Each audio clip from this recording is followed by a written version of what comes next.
My dears, நான் உங்க பிரசன்யா.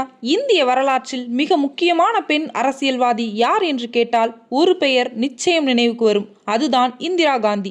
இந்தியாவின் முதல் மற்றும் இதுவரை நீண்ட காலம் பதவி வகித்த பெண் பிரதமர்களில் முக்கியமானவர். ஒரு பிரதமராக மட்டுமல்லாமல் வங்கிகள் தேசியமயமாக்கல், பசுமை புரட்சி, 1971 இந்தியா பாகிஸ்தான் போர், வங்கதேசத்தின் உருவாக்கம், அணுசக்தி வளர்ச்சி, அவசர நிலை, ஆபரேஷன் ப்ளூ ஸ்டார் என இந்தியாவின் அரசியல் வரலாற்றையே மாற்றிய பல முக்கிய நிகழ்வுகளுடன் இந்திரா காந்தியின் பெயர் இணைந்துள்ளது. ஆனால் நேருவின் மகளாக பிறந்த ஒரு பெண் எப்படி இந்தியாவின் பிரதமராக உயர்ந்தார்? அவரது வாழ்க்கையில் ஏற்பட்ட வெற்றிகளும் தோல்விகளும் என்ன? அவரை ஏன் சிலர் அயர்ன் லேடி ஆஃப் இந்தியா என்று அழைத்தார்கள்? அவரது அரசியல் வாழ்க்கையின் மிகப்பெரிய சர்ச்சை எது?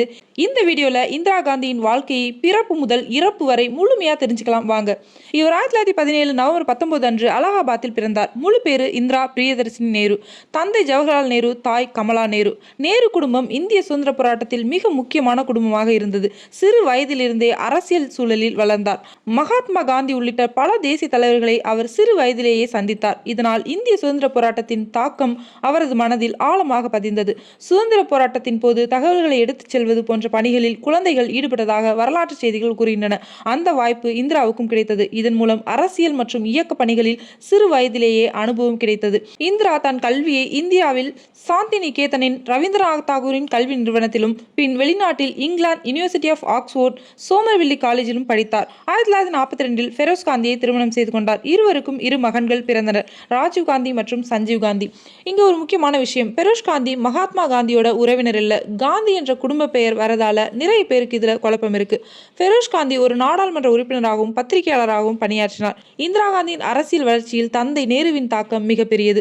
ஜவஹர்லால் நேரு 1947 ஆண்டு இந்தியாவின் முதல் பிரதமரான பிறகு இந்திரா அவருடன் பல அரசியல் மற்றும் வெளிநாட்டு பயணங்களில் கலந்து கொண்டார். இதன் மூலம் உலக தலைவர்கள், சர்வதேச அரசியல் மற்றும் இந்தியாவின் நிர்வாக அமைப்பு குறித்து அவர் நேரடியாக அனுபவம் பெற்றார். 1955 அவர் இந்திய தேசிய காங்கிரஸ் செயற்குழு மற்றும் மத்திய நாடாளுமன்ற குழு போன்ற முக்கிய அமைப்புகளின் பணியாற்ற தொடங்கினார். 1959 இந்திய தேசிய காங்கிரஸ் தலைவராகவும் தேர்ந்தெடுக்கப்பட்டார். 1964 ஆண்டு இந்திய அரசியலில் மிகப்பெரிய அதிர்ச்சி. ஜவஹர்லால் நேரு மறைந்தார். அதன் பின் லால் பகதூர் சாஸ்திரி பிரதமரானார். இந்திரா காந்தி அவரது அமைச்சரவையில் தகவல் தொழில்நுட்ப அமைச்சராக பணியாற்றினார். அதுவே அவரது தேசிய அரசியல் வாழ்க்கையில் முக்கியமான திருப்பமாக அமைந்தது. பின் 1966 ஜனவரி மாதம் லால் பகதூர் சாஸ்திரி திடீரென மறைந்தார். பின் காங்கிரஸ் கட்சிக்குள் பிரதமர் பதவிக்கான போட்டி ஏற்பட்டது. இந்திரா காந்தி மொரார்ஜி தேசாய் உள்ளிட்ட தலைவர்களை எதிர்கொண்டார். இறுதியில் 24 ஜனவரி 1966 இந்திரா காந்தி இந்தியாவின் பிரதமராக பதவியேற்றார். அப்போது அவருக்கு வயது வெறும் 48. இந்தியாவின் முதல் பெண் பிரதமராக அவர் வரலாற்றில் இடம் பிடித்தார். இந்திரா காந்தியின் ஆரம்பகால ஆட்சியில் மிகப்பெரிய பொருளாதார முடிவுகளில் ஒன்று வங்கிகள் தேசியமயமாக்கல். 1969 ஜூலை 19 அன்று இந்தியாவின் 14 முக்கிய வணிக வங்கிகள் தேசியமயமாக்கப்பட்டன. இதன் முக்கிய நோக்கங்களில் ஒன்று வங்கி கடன் மற்றும் நிதி சேவைகள் நாட்டின் அனைத்து மக்களுக்கும் சென்றடைவது. இதன் மூலம் இந்திய பொருளாதார வரலாற்றில் இந்திரா காந்தியின் பெயர் முக்கியமாக பதிந்தது. 1969 காங்கிரஸ் கட்சிக்குள் ஏற்பட்ட அதிகார போட்டி மிகப்பெரிய பிளவுக்கு வழிவகுத்தது. காங்கிரஸ் 2ஆக பிரிந்தது. பின்னர் இந்திரா காந்தியின் அணி இந்திய அரசியலில் வலுவான சக்தியாக மாறியது. பின் 1971 பொதுத் தேர்தலில் இந்திரா காந்தி தலைமையிலான காங்கிரஸ் மிகப்பெரிய வெற்றியை பெற்றது. அவரது தேர்தல் முழக்கம் கரிபி ஹட்டோ, அதாவது வறுமையை ஒழிப்போம். இதன் மூலம் ஏழை மக்களிடையே இந்திரா காந்திக்கு மிகப்பெரிய ஆதரவு கிடைத்தது. அதே ஆண்டில் இந்திய வரலாற்றின் மிக முக்கியமான நிகழ்வு ஒன்று நடந்தது, இந்தியா பாகிஸ்தான் போர். கிழக்கு பாகிஸ்தானில் ஏற்பட்ட அரசியல் மற்றும் மனிதாபிமான நெருக்கடி காரணமாக அவர்கள் இந்தியாவின் உதவியை நாடினர். இந்தியாவின் இந்திரா உதவியுடன் 1971 போர் முடிவில் வங்கதேசம் என்ற தனி நாடு உருவானது. இந்த வெற்றி இந்திரா காந்தியின் அரசியல் புகழை உச்சத்திற்கு கொண்டு சென்றது. நெக்ஸ்ட் 1974 மே 18 ராஜஸ்தானின் பொக்ரான் பகுதியில் இந்தியா தனது முதல் அணு சோதனையை நடத்தியது. இந்த சோதனைக்கு பின்னர் ஸ்மைலிங் புத்தா என்ற பெயர் பரவலாக பயன்படுத்தப்பட்டது. இந்தியாவின் அறிவியல் மற்றும் பாதுகாப்பு திறனை உலகிற்கு வெளிப்படுத்திய முக்கிய நிகழ்வாக இது பார்க்கப்படுகிறது. அடுத்து இந்திரா காந்தியின் வாழ்க்கையில் மிகவும் சர்ச்சைக்குரிய பகுதி எமர்ஜென்சி, அவசர நிலை. அதாவது 1975 ஜூன் 25 அன்று இந்தியாவில் தேசிய அவசர நிலை அறிவிக்கப்பட்டது.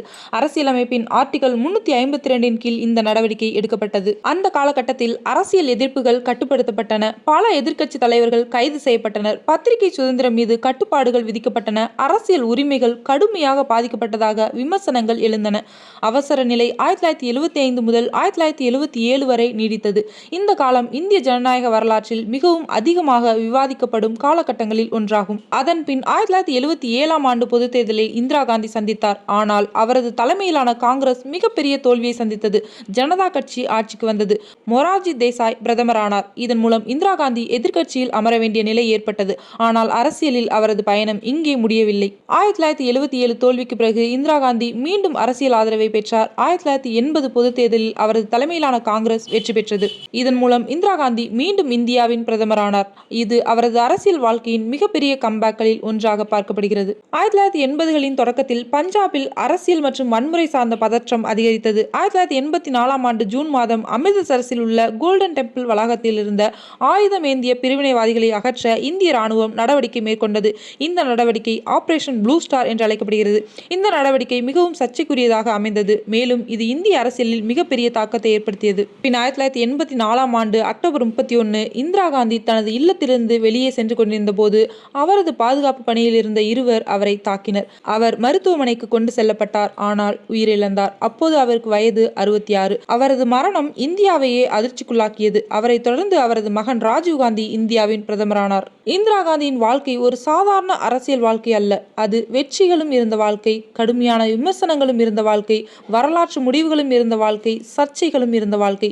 வங்கிகள் தேசியமயமாக்கல் முதல் 1971 போர் வரை, பொக்ரான் அணு சோதனை முதல் அவசர நிலை வரை இந்திய அரசியலின் பல முக்கியமான திருப்பங்களில் இந்திரா காந்தி முக்கியமான பங்காற்றினார். அவரை ஆதரிப்பவர்களுக்கு அவர் ஒரு வலிமையான தேசிய தலைவர், அவரை விமர்சிப்பவர்களுக்கு அவர் ஜனநாயக உரிமைகளை கட்டுப்படுத்திய தலைவி. ஆனால் ஒரு விஷயம் மறுக்க முடியாது, இந்திய அரசியல் வரலாற்றை மாற்றிய மிக முக்கியமான தலைவர்களில் இந்திரா காந்தியும் ஒருவர். இந்த வீடியோ பிடிச்சிருந்தா லைக் பண்ணுங்க, சப்ஸ்கிரைப் பண்ணி சப்போர்ட் பண்ணுங்க. தேங்க்யூ ஃபார் வாட்சிங்.